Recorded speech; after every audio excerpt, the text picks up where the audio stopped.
And now, your go-to source for year-round fantasy hockey advice, DFS, and betting coverage. This is NHL Fantasy on Ice, presented by Skip, the official food delivery app of the NHL. Okay, final one before the holiday break, brought to you by our good friends over at Skip. It's time for another episode of NHL Fantasy on Ice, Week 12 Waiver Wire Edition. It's Nick Alberga and Jake Hahn with you. What's going on, Jake? Happy holidays to you and all our great listeners out there, Nick. As always, this episode is brought to you by Skip. Skip to the good part and get groceries, meals, and essentials delivered right to your door on Skip. Christmas is the time of year for being with the ones you love. That's why I'm here today, all right? To be with the ones that I love. I got my man Phil Constantino hitting the ones and twos. I'm here wishing you and all the listeners a happy holiday season and a Merry Christmas. And then I'm gone. I'm leaving. See you guys later. Enjoy the holiday season, all right? I got stuff to do.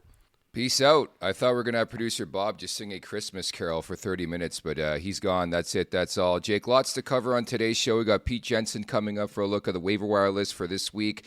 On the Money, brought to you by Bet365, coming up a bit later on with the one and only Chris Meany. But let's start with the Auston Matthews story. I think this is a pretty polarizing story in general in fantasy hockey. We'll see if he plays on Monday afternoon against the Winnipeg Jets, but something's up here, Jakey. Something's definitely up, especially when you hear re-aggravating of the same injury, right? It'd be one thing if maybe it was a different injury and then we could speculate on what that is, but the fact that it was something that kept him out for a big chunk of time and now he's re-aggravating it. Look, none of us know how long this is going to go, and as you know, Nick, the Maple Leafs don't like to give out a lot of injury information. They like to keep things very close to the vest. But this means a bump for William Nylander, I think, in terms of a guy that's going to be maybe a bit more puck dominant. Not that he isn't with Matthews there. I don't know if you're looking at anybody else in that lineup to maybe get a little bit of a bump up. Is there anybody maybe in that middle six you think could soak up some minutes? Jake, I went to the game against the Islanders on Saturday. They got David Kampf as their 1C. That's probably why they lost that hockey game. The depth is not there for the Maple Leafs. I think if you want to have a look, any attachment to some of the big boys, I would definitely take a peek. Max Domi, David Kampf. I'm just going to throw this out there as well. I know we're split down the middle on this call right now. 3 Americans, 3 Canadians. I don't know if Matthews is playing in the 4 nations. I'm just going to put that out there. The Leafs have been very mum about this situation, but he missed 9 games earlier on this season. Now he's missed another. And we'll see what they do over the next little while. But I just think from a fantasy perspective, this is a guy, a surefire top 5 fantasy player, 69 goals last year. It's been a massive disappointment thus far, Jake. It has. Well, and look, if you look at the top of the board from a fantasy draft, right, there isn't really many guys that were going to disappoint you. Like, all the top guys are absolutely crushing it right now. Outside of Matthews, obviously injury related, and I'd say David Pastrnak as well, as a guy that went in the top 5, top 6, is somebody that's maybe disappointing owners a little bit out there. Other than that, you're getting high in production from all those players. So if you spent that pick on Matthews, look, there's no replacing it, right? We look around the waiver wire. You're not going to pick up someone to replace Auston Matthews. So you kind of just have to bite the bullet on this one and really hope that this injury isn't long term. If you're saying he's going to miss 4 nations, Nick, that is concerning if it does go that deep, especially from a fantasy perspective. Just never know, again, when it comes to injuries for the Leafs. They say day-to-day, it could be month-to-month, so we'll find out more moving forward here in Auston Matthews. But short-term, some looks, Jake. Jonathan Huberdeau has 13 points in the last 10. Logan Cooley's been red hot for the Utah Hockey Club. And Rickard Rakell's quietly chucking along. He's got 10 points in the last 8 games. So there are some options. But as you mentioned, if you're trying to replace a guy like Auston Matthews, it's going to be very, very difficult here. Yeah, you just can't. And again, those guys that you mentioned certainly could give you some production. I like the Rakell show, some exposure to that Sidney Crosby line. I think anybody playing with Sid, I'm going to have a lot of interest in moving forward. So anybody on that line, I'm good with. But at the end of the day, if you're a Matthews owner, you're sweating this one, especially because it's a re-aggravation of an old injury. Big time. Going to need a holiday cocktail or two moving forward after the Matthews news. But Linus Ullmark on Sunday leaves that game for the Ottawa Senators against the Edmonton Oilers. It just shows you how vital for the success this guy is. And right away he goes down. It's like doom and gloom. But it doesn't sound too serious, but we always hear that, right? Are we firing up the random Finnish goaltender on the Ottawa Senators was that now? guy? Yeah, exactly. I was finding out about him this weekend, and hey, he gets a little bit of a run. Plays a game on Saturday, has to get in there in relief, obviously on Sunday as well. And the Sens have this really difficult road trip that's broken up by Christmas. So far, so good. I know they lost to Edmonton on Sunday, but so far, so good for the Ottawa Senators on this road trip, Nick. And I don't know. We don't know the injury on Ullmark, any sort of timeline, but I'd have to say in a deep league, you probably give this guy a speculative pickup right now. Yeah. Again, we're not going to attempt to pronounce his name. We'll leave that for Pete Jensen a bit later on. But when I saw that, I'm like, where did this guy come from? But he got the win, so that's all that matters in the fantasy hockey world. And if you do recall last week, I was all over the over in that Vancouver-Ottawa game, and it hit on Saturday night. Some returns that maybe we can sprinkle over. Seth Jones back for Chicago. Artemi Panarin back for the Rangers. Rasmus Dahlin with Buffalo. Anthony Duclair with the Islanders. Roman Josi. Anybody stick out for you on that front? Well, Dahlin's a huge one. I know Buffalo is just in the tank right now. There's not much to get excited about there, but I do like Rasmus Dahlin a lot. Maybe he gives them a little bit of a boost. I know their season's lost in terms of making the playoffs, but at least fantasy-wise, I still think we could find some value in them moving forward if they get this thing turned around and, win some meaningless games in the second half. That's kind of just what Buffalo does, right? And I'm wondering what happens with the Blackhawks and Seth Jones coming back, Nick, because I've actually really liked Alex Vlasic back there. I think he's become very fantasy relevant. I like him getting that power play time. He's getting a lot of minutes, even strength as well. So I'm just curious. I don't know what their plan is. Obviously, Jones is usually the PP1 guy there, but I have to think you'd lean towards the younger Vlasic. I think he's proven himself and deserves to keep that spot for the time being. Yeah, Jones has been so fascinating from a fantasy perspective ever since, quite frankly, going to Chicago, where you think he's going to take that next step and be that guy that we saw early on in his career and really can't get to that level. And automatically you think of Connor Bedard and that attachment. But yeah, I'm just probably taking a wait-and-see approach when it comes to Seth Jones. Didn't pick up a point as a return of the lineup. But certainly, I think on salary apart, he's the number one defenseman for this Chicago team. So we'll see what they do moving forward. Some guys are getting closer to return. 2 guys in Minnesota, which is pretty big. That team has dropped 4 in a row, including getting pasted by the Winnipeg Jets on Saturday night. But Joel Eriksson Ek and Philip Gustafsson. And I'm really excited for the return of Ovi. Alex Ovechkin has been really, really working hard to come back here, and the Ovechkin Goal Watch is going to be on again soon. I love this. Sounds like he's targeting Saturday, right? Nice. Unless anything's changed, that Maple Leafs game. So that would be exciting for him to come back, Hockey Night in Canada against the Toronto Maple Leafs. And I mean, I have to expect he's going to pick up right where he left off, Nick. I know we might speculate, okay, he's an older guy coming off of injury. Maybe we're going to see a little bit of a dip in production based on what we saw early in the season. But this Washington team just continues to impress me. I think he's got a legitimate surrounding cast there. They do a lot of things well, and I feel like he's just going to slot in and take that spot right back on the power play. So I think we could all get excited about Ovi, and nice to see Minnesota getting a little healthy. It feels like they've had their dip, some of it probably injury related. So good to see Joel Eriksson Ek and Gustafsson getting back in there.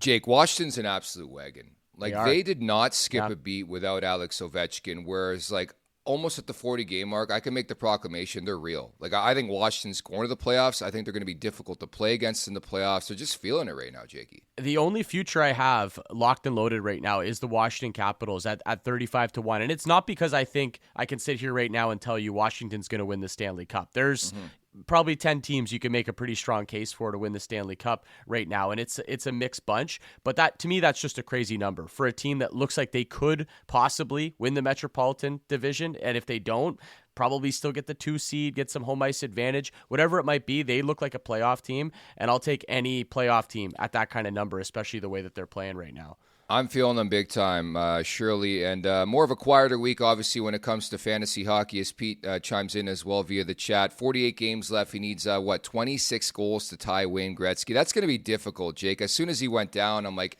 to me, it was unlikely Ovechkin was going to get the record this season, but you just never know with this guy. He's that damn good. One of my bold predictions going into the season was that Ovi was going to break the record this year, and I was feeling real smart. I'm like, this is looking like a great call by me. Obviously, the injury has derailed him a little bit, so this would be an even more bold prediction. I maybe a little too bold to say that he can do it, but I also wouldn't put it past a guy like Ovi, Nick. What if he comes back on Saturday and just scores a hattie, and we're like, okay, Gretzky race is back on? Would we ever put it past this guy? Would not be shocked in the slightest. This is Alex Ovechkin in a nutshell, where we all thought he was finished, comes into this season, tears things up, and suddenly within arm's reach of the one and only Wayne Gretzky for the goal record. So we're going to keep tabs on that. Not to mention from a fantasy perspective, this guy has grossly outplayed his ADP. Like, this is a big-time story where I think you can include Alex Ovechkin in the fantasy hockey MVP story because of where he was drafted and how many people thought this guy was finito. Well, yeah, and this is probably the furthest he dropped, right? I think he's been slowly dropping year after year. Okay, yeah, the age is maybe starting to show a little bit. He's not a top 5 pick or sometimes not a first rounder anymore, but he really dropped after that disappointing season last year, right? And to the point where I actually thought, okay, maybe we do get a little bit of value on Ovi. I didn't expect him to look like he did in the early part of the season, but yeah, if he picks up where he left off, you have to put him in that fantasy MVP conversation because he's turning back the clock this year.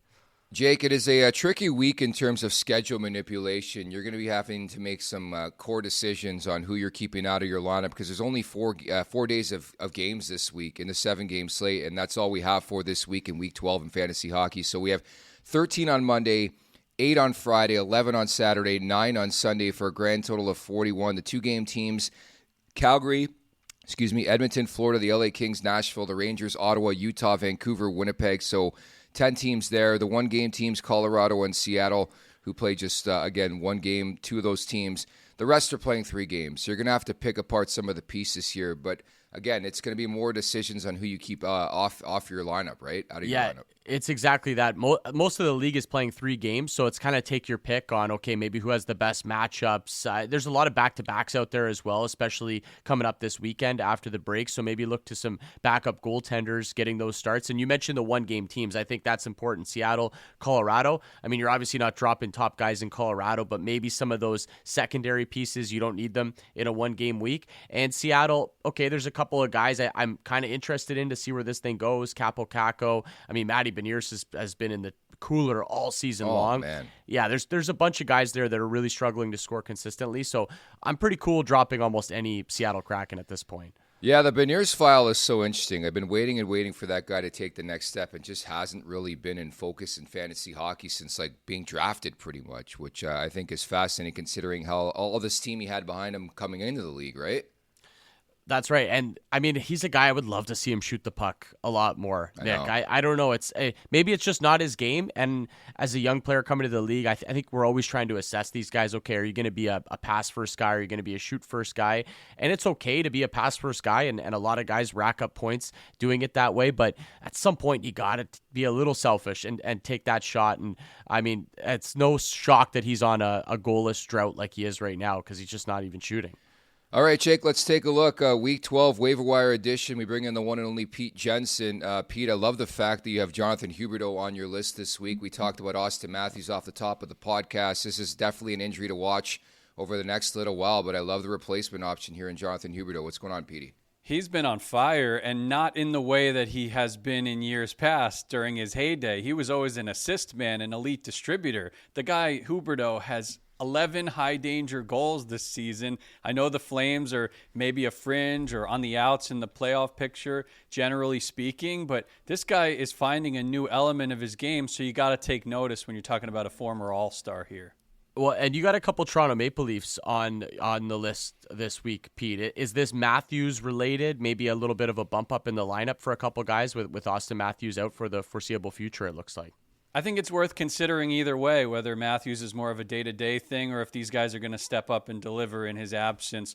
Bobby McMahon has had a nice shot volume when healthy, going back a month plus, I think, and he's been contributing there. And it's Nick Robertson, a guy we've been waiting on for many years to contribute, had a string of 3 straight multi-point games. So you got to take notice if you're talking about him either on the third line with Max Domi or moving up in the lineup with all these injuries that have been happening. I know Pacioretty's back, but he's an injury risk. Matthews is an injury risk. So there are a lot of holes to plug here game by game. So I would just at least throw those guys on your watch list, Nick Robertson and Bobby McMahon. I like that. That third line for the Maple Leafs has been buzzing with Max Domi centering it, so 2 really good looks there in Toronto. How about in Chicago, Pete? You got Teuvo Teravainen and Ilya Mikheyev on this week's list. Interesting that Tavo, by the way, it's the holiday season, so it's Turbo time, right? The old Arnold Schwarzenegger movie, one of my personal favorites. So Turbo's getting going separate from Connor Bedard, and Chicago is having a lot of different fantasy contributors here over the past month. Connor Murphy on the blue line covering categories. Teravainen, we expected big things and finally starting to see it on his own as a standalone here. And also Ilya Mikheyev was looking at top skating speed. He's up there this year, 95th percentile. Mikheyev right now playing on the same third line, but you remember that from Leafs land, guys, right? When that guy was healthy, he definitely just added a little bit of boost. Any little shift, he was there. We want the Turbo Man for Christmas, Pete, not his pal Booster. We don't want that guy anywhere near our rosters. But one guy that you've actually brought up on your waiver wire list, and this is a guy I was very excited about the start of the season, hasn't really worked out, maybe hasn't gotten the consistent minutes in John Tortorella's offense in Philly, but it's Tyson Forrester. I like this look here, Pete. Yeah, this was a contribution from our friend Waiver Wire James. He's high on this player. He has been producing regardless of lineup placement over the past couple of seasons for Philly. Right now he's on the third line. He also has a bunch of high danger goals this season with 8 despite that limited usage. So maybe it's just a guy over time. I know we always talk about the Konechny's and how good they've been and Matvei Michkov in the thick of the Calder race, but maybe Torts try to work in Forrester a little bit higher in the lineup in the second half of the season. It just might work out for you. Yeah, no, that's fair. And again, there's been a lot of shuffling, I would say, for Philadelphia in that lineup. The one constant, of course, has been Matvei Michkov, Konechny. Owen Tippett's had a good little hot stretch for that team as well. What about in the crease, Pete? We talked about it earlier on with Linus Ullmark. Maybe some fantasy owners could be looking for some replacement options if he's forced to miss a couple. You got Kirill Vejmelka, and what a start for Yaroslav Askarov over the weekend.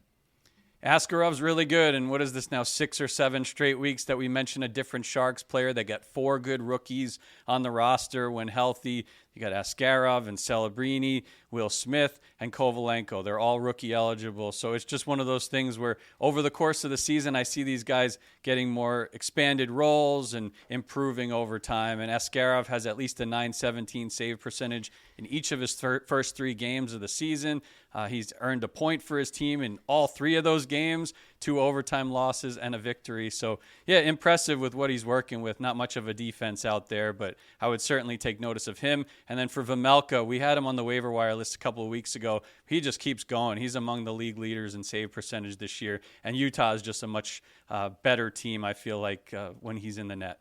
And how about on the back end, Petey? One name I didn't think I was going to see on one of your waiver wire lists this year is Matt Grzelcyk with that, sort of crowded Pittsburgh back end with Carlson there, Letang. It's a little bit messy in terms of fantasy value, but what are you liking about Matt Grzelcyk right now? It's a little messy on the power play, too, because they have names like Erik Karlsson and Evgeny Malkin and Brian Rust on the second unit sometimes. So that leaves a chance for Grzelcyk, who spent a lot of power play time on the first unit in Boston over the years. Remember, we were always like, why is he on the first unit and not Charlie McAvoy? Maybe because he's actually pretty good at whipping the puck around. And I think Grzelcyk, over this recent stretch, tied for 6th among defensemen in points since November 30th, 9 points in his past 10 games with 4 coming on the man advantage. So that's like serious production in the past month or so when you look at what Grzelcyk is doing in Pittsburgh with some garbage time points. Pete, what would be the best advice you'd give to fantasy owners on a short week like this one where, again, it's only 1 week, it's 7 days, but just 4 days of games, right? Yeah, take it one day at a time. I think if you have same-day ads, I know you guys were saying maybe avoid Seattle, but I look at what Kakko did yesterday in a breakthrough game, 1 goal, 3 shots, 5 hits. You can get some weird levels of productions from some streaming options, so I would go against, at least in that case, and say Kakko is going to be a little rejuvenated playing with Beniers. Maybe he gets Beniers going a little bit, and also Jaden Schwartz on that line. Kakko's also on power play too. So, I think take it day by day, see who's out. Obviously you're going to have some of those busy game nights where you're going to have a couple guys on your bench. You live with that. Play the best player available. It's now time for On the Money, brought to you by Bet365. It's never ordinary at Bet365. Must be 19 or older, Ontario only. Please play responsibly. If you or someone you know has concerns about gambling, visit connectsontario.ca as you bring in Chris Meany. What's going on, Means? What's going on, guys? 13 games on the ice tonight. Nick, tis the season for some shot props. It is. What are you looking at, bud? Man, I'm going right to Columbus. Montreal and Columbus is a high total game here at 6.5. You look at the Blue Jackets, the second most goals allowed. The Canadiens, the fourth most goals allowed. Both of these teams inside the top 10 in shots allowed as well. And I know you love your revenge storylines. Yes, sir. And Patrick Here we Laine go. is Laine. My goodness, this guy, what he's doing is unbelievable. Like 8 power play goals in 9 games is crazy. So he's getting a lot of the attention. I take a look at his shot prop around minus 125 for 3 of them. But Lane Hudson is plus money for an assist. He's got points in 11 of his last 12. He's got 14 points over that span, 13 assists, 7 on the power play. He has a power play point in 3 straight games. He's assisted on 7 of Laine's 8 power play goals. He's got 25 points. All of a sudden, he's 2 back of Michkov. This guy isn't old enough to buy a drink at Applebee's, right? I mean, what he's doing is extremely impressive right now. So I would take a look at him. And as I mentioned with the Blue Jackets, 3+ goals allowed and 5 of their 7. The Canadiens won both of their games against them this season. They're plus 110 over at Bet365 on the money line. They scored 9 goals in those 2 games. So I'd really look at them. And Jake, Kirill Marchenko is really checking a lot of boxes for me. He's firing the puck. He is. 'Tis the season to get soggy with it here, boys. I love Meany coming in with the shot props. And how do you not play Laine right now? And I mean, even if you're playing him, I think you almost have to play the goal, maybe the power play point, because if he's scoring, it's going to be on the power play. He's not scoring even strength right now. So I like those shouts. In terms of a side on Monday night, I know we sung the praises of the Washington Capitals guys, and this is a team I love to back, but I think this is a tough spot for them on a back-to-back in Boston. The Bruins have not been a team I've loved to back all season long, but I think this is a pretty good spot for the Bruins on Monday night as a small favorite on home ice, Nick. Give me the Toronto Maple Leafs home ice next-gen game against the Winnipeg Jets. I talked about data last week. 6 straight victories against the Winnipeg Jets. The Jets, by the way, with the win, can be the first team to 50 points this season. But for some reason, the Leafs play them really, really strong, and I don't know why that's the case, but I'm going to back the Leafs as the slight favorite in that game. But yeah, guys, surprise, surprise means I am playing the Patrick Laine shot prop, the anytime goal. I think it hits. That guy's been on fire. A power play merchant is what they're calling him. Yeah, I mean, again, it's ridiculous. But inside that same game, I'll go back to it with Marchenko. I mean, he's got 12 goals and 34 points in 34 games. A breakout season from him. Points in 8 of 9. 2 goals and 7 points over a current 5-game point streak. You want to talk about shot props? I mean, you can, something that's really cool over at Bet365, the player milestones, shot prop ladders. You could take him for 3 shots, minus 145. You can take him for 4 shots at plus 185. You can take him for 5 shots at plus 400. Heck, he's had a couple games with 6 shots over the past couple weeks. Nobody has more shots on goal than Marchenko over the last 2 weeks. He's tied with Leon Draisaitl, so he's getting an opportunity to play up in the top line, power play, and he's really firing the puck. So I would look at him. And Nick, if you're looking for maybe a dog, you guys are talking about the Sharks and Askarov. I don't know if he's going to go tonight, but there's something happening at Vancouver right now, right? Oh. There's off-the-ice issues. JT Miller was pretty short, with his responses to the reporters, over the weekend. I'll bring out Petey right now. We'll have a conversation. Like, there's something going on there. They've lost 3 straight, 4 or 5. And Macklin Celebrini, you want to continue the rookie theme here. He's a hometown kid. He was in the building in Vancouver to watch the Canucks and the Oilers in Game 7. He was skating on. His dad worked for the team. He's going to be away from the Warriors to watch the game tonight. And not just that narrative. I mean, he's got 23 points in 24 games. He's got points in 10 of 13. He's shooting the puck, 3+ shots, in 6 of his last 9 games. So he's somebody to keep an eye on tonight for a point. I like that. Play Celebrini in that game, and you're right when it comes to the Vancouver Canucks. It feels like we're getting to a point where one of Miller or Pettersson are leaving that team. Like, they're going to have to make a significant deal, and there's just so much drama. It's fun from the outside looking in, not so much, I think, if you're a fan of that team or if you own some of these guys in fantasy hockey, where it's hilarious. Miller goes away, Pettersson catches fire, he comes back, and I think he's pointless in like 6 games. So we're going to document that moving forward. But I wanted to ask you guys as well and throw it around the table here. Any strategies this time of year? I know around like turkey time, I like to take the over, but do we expect some loose hockey, Jake? Are you favoring the over in some of these games? I don't mind it. I think coming out of the Christmas break might be the play for it, right? You get a couple turkey dinners into you or whatever you might do over the holidays. You get a little lazy, or I feel like maybe road teams coming out might be a play, right? You get a little comfy at home. That could be an angle, certainly to look at, especially out of those first games out of the break. I'm looking, guys, on Monday night, a couple of plays here. I like UC Saros saves, assuming he starts for Nashville. I like his over saves with how much Carolina likes to shoot the puck.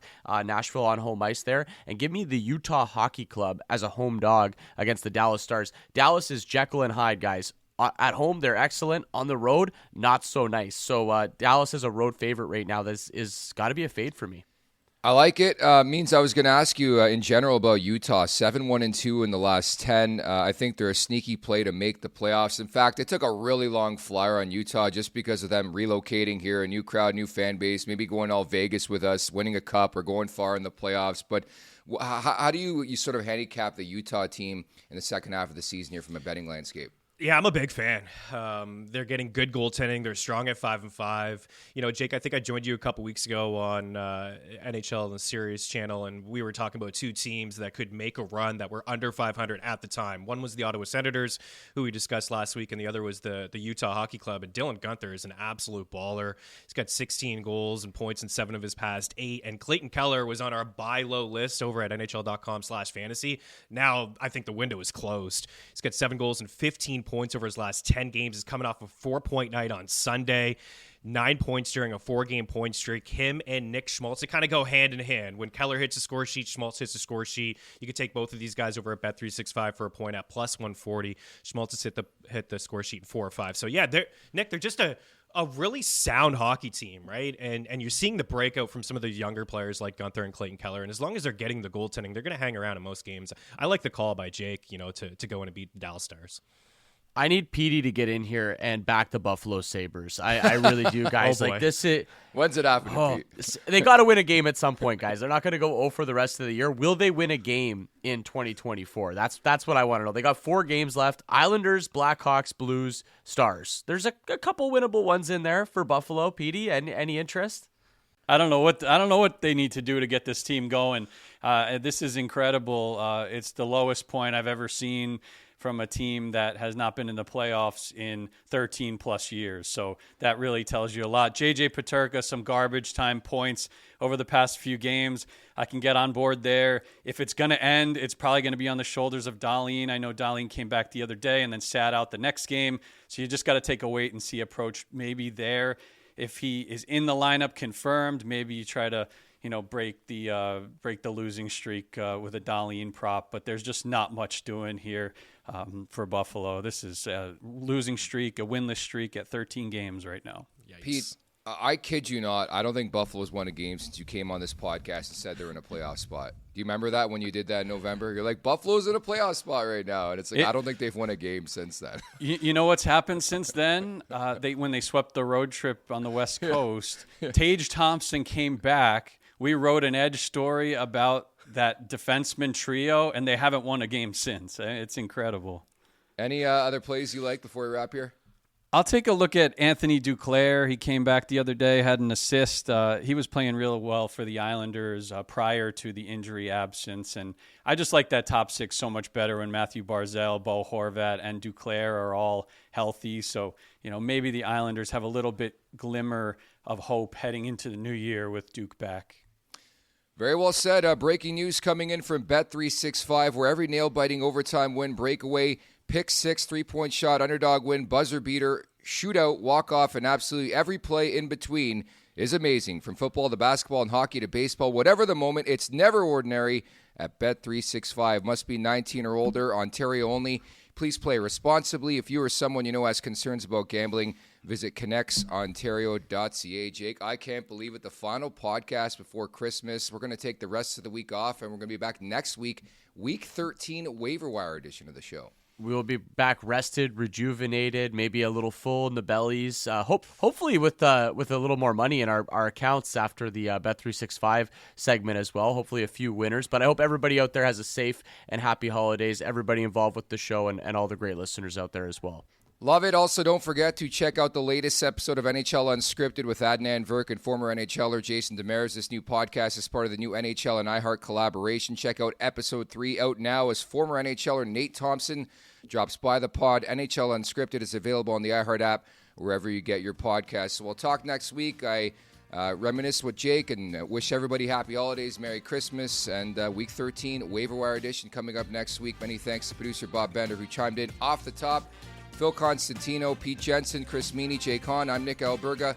You've been listening to NHL Fantasy on Ice, delivered by Skip. Skip to the good part and get groceries, meals, and essentials delivered right to your door on Skip.